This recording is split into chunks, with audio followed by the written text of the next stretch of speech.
राधे कृष्ण आप सभी को। श्री कृष्ण भक्तों का प्रिय पर्व है जन्माष्टमी, जिसे सभी कृष्ण भक्त बड़े उल्लास के साथ मनाते हैं। ये जो त्यौहार है ये केवल भारत में ही नहीं बल्कि पूरे विश्व में बड़ी धूमधाम के साथ मनाया जाता है। जिस तरह से इस बार रक्षाबंधन 2 दिन की थी, बहुत ही ज़्यादा कन्फ्यूज़न था, इसी तरह से जन्माष्टमी भी 2 दिन की मनाई जा रही है, जिसको लेके बहुत ही कन्फ्यूज़न है। तो आइए बिना देर किए ये जानते हैं कि जन्माष्टमी किस दिन मनाना उचित रहेगा। साथ ही आपको ये भी बताऊंगी कि आपको कृष्ण जी की जो छठी करनी है वो किस दिन करनी है। सबसे पहले तो ये जान लीजिए कि जन्माष्टमी के व्रत को व्रतराज की उपाधि दी गई है। जन्माष्टमी का व्रत रखने से 1 करोड़ व्रत के बराबर फल की प्राप्ति होती है। जन्माष्टमी का व्रत करने से भगवान कृष्ण प्रसन्न होते हैं और अपने भक्तों की सभी इच्छाओं को पूरा करते हैं। जिन्हें संतान प्राप्ति की इच्छा है उन्हें तो जन्माष्टमी ज़रूर ही मनानी चाहिए। जन्माष्टमी के दिन व्रत तो रखा ही जाता है, उसके साथ साथ तरह तरह के पकवान बनाए जाते हैं, भगवान को सजाया जाता है, घरों को सजाया जाता है। आप देखिएगा जन्माष्टमी के दिन गली के हर मंदिर को सजाया जाता है, घरों में लोग झांकियाँ तैयार करते हैं। बहुत ही बड़ा और बहुत ही आनंददायक पर्व होता है जन्माष्टमी। अब ये कब है, चलिए सबसे पहले इसके लिए तिथियाँ, शुभ मुहूर्त ये सब जान लेते हैं। जैसा कि हम सभी जानते हैं, भगवान कृष्ण का जन्म मथुरा नगरी में कृष्ण पक्ष की अष्टमी तिथि को हुआ था और जिस समय भगवान का जन्म हुआ था उस समय रोहिणी नक्षत्र था और भगवान का जन्म मध्य रात्रि 12 बजे हुआ था। चलिए अब इस साल तिथि किस समय है ये जानते हैं। इस साल यानी कि 2023 में अष्टमी तिथि 6 सितंबर दोपहर 3:37 से शुरू हो जाएगी और ये अष्टमी तिथि 7 सितंबर को शाम 4:14 पर समाप्त हो जाएगी। अब देखिए, जैसे कि भगवान कृष्ण का जन्म मध्य रात्रि रात के 12 बजे हुआ था, इसलिए ऐसा सोचकर कुछ लोग 6 सितंबर को जन्माष्टमी मनाने का सलाह दे रहे हैं, लेकिन हमारे शास्त्रों में उदया तिथि को मान्य बताया गया है और यही रीज़न है कि 7 सितंबर को जन्माष्टमी मनाई जा रही है। आपकी जानकारी के लिए बता दूं कि वृंदावन के सभी मंदिरों में, खाटू श्याम जी में, सभी जगह 7 सितंबर को ही जन्माष्टमी मनाई जाएगी। अब अगर रोहिणी नक्षत्र की बात करें तो रोहिणी नक्षत्र 6 सितंबर को सुबह 9:20 से शुरू हो जाएगा और ये रोहिणी नक्षत्र 7 सितंबर को सुबह 10:25 पर समाप्त हो जाएगा। अच्छा, इसी के साथ आपको ये भी बता दूं कि 7 सितंबर को बहुत ही दुर्लभ और बहुत ही शुभ संयोग बन रहे हैं। निर्णय सिंधु के अनुसार, शास्त्रों के अनुसार जन्माष्टमी पर जब ऐसे दुर्लभ और सुंदर संयोग बन रहे हों तो हमें जन्माष्टमी का व्रत ज़रूर करना चाहिए। ऐसा करने से 3 जन्मों के जाने अनजाने पाप जो होते हैं वो नष्ट हो जाते हैं और शायद यही कारण है कि इसी वजह से सभी मंदिरों में 7 सितंबर को ही जन्माष्टमी मनाई जा रही है। चलिए अब ये देखते हैं कि जन्माष्टमी व्रत का जो पारण है वो किस समय किया जाएगा। पारण का मतलब होता है अन्न खाकर व्रत को तोड़ना या खोलना। जन्माष्टमी व्रत का पारण रोहिणी नक्षत्र और अष्टमी तिथि दोनों समाप्त होने पर ही किया जाना चाहिए, तभी व्रत का उत्तम फल हमें मिलता है।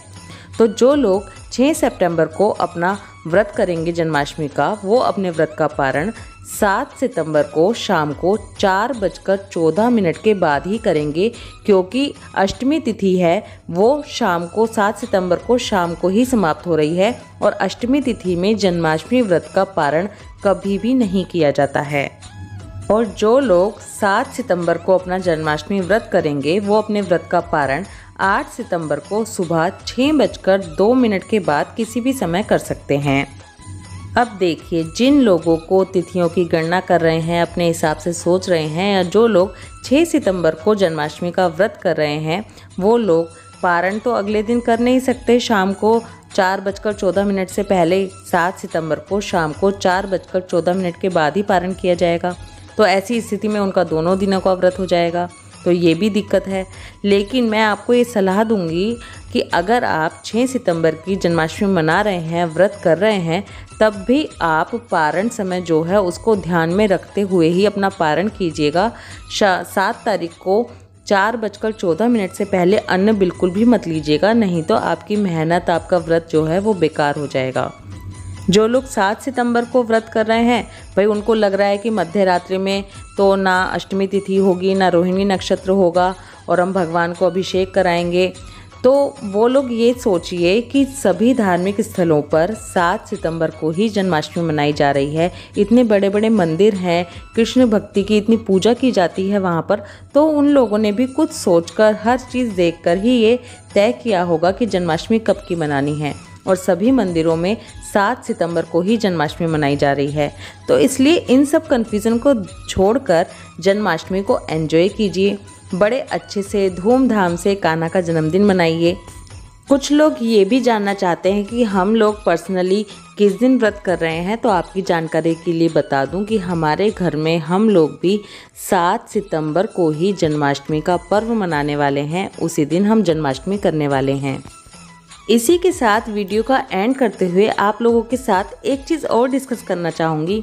त्यौहार 2 दिन हो रहे हैं, किस दिन करें किस दिन ना करें, इस कन्फ्यूज़न से अच्छा है कि एक दिन को डिसाइड करें और उस दिन जन्माष्टमी का पर्व मनाएं और इसको बड़े ही खुशी से, बड़े ही एंजॉय से, बड़े ही धूमधाम के साथ सेलिब्रेट करें।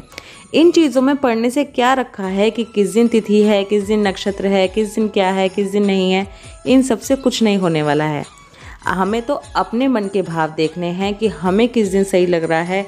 हम जिस भी मंदिर को फॉलो करते हैं उसके हिसाब से कर सकते हैं और अपने मन से कन्फ्यूज़न को बिल्कुल निकाल दीजिए। ये इतना सुंदर पर्व है, हमारे कान्हे का बर्थडे होता है, इसलिए कन्फ्यूज़न दूर करके इस दिन को बड़े ही धूमधाम के साथ मनाइए। एक बात सोचिए कि आपने पूरा दिन जन्माष्टमी का व्रत किया, तरह तरह के पकवान बनाए, अपने कान्हा को भोग लगाया, उन्हें सजाया, उनका अभिषेक किया, उन्हें झूले पे बैठाया, खूब धूमधाम से आपने कृष्ण जन्मोत्सव मनाया। लेकिन उस दिन अष्टमी तिथि नहीं है, उस दिन रोहिणी नक्षत्र नहीं है, आपने सही दिन पे नहीं किया, तो क्या कान्हा आपसे ये कहेंगे, क्या कृष्ण जी आपसे ये कहेंगे कि तुमने मेरा व्रत सही दिन नहीं किया और इसलिए मैं तुम्हें कोई इसका फल नहीं दूंगा, मैं तो उल्टा तुम्हें इसका पाप दूंगा, तुम्हें पाप लगेगा? भगवान तो ऐसा नहीं कर सकते ना। भगवान तो केवल हमारी फीलिंग्स देखते हैं और हमेशा खुश रहते हैं। तो हमें भी खुश ही रहना है, खुशी खुशी इस त्यौहार को सेलिब्रेट करना है, कन्फ्यूज़न को दूर करके। चलते चलते आपको ये भी बता दूं कि जो लोग 6 सितंबर का जन्माष्टमी व्रत करेंगे वो छठी उत्सव 11 सितंबर दिन सोमवार को मनाएंगे और जो लोग 7 सितंबर का व्रत करेंगे वो लोग छठी उत्सव 12 सितंबर दिन मंगलवार को मनाएंगे। राधे कृष्णा।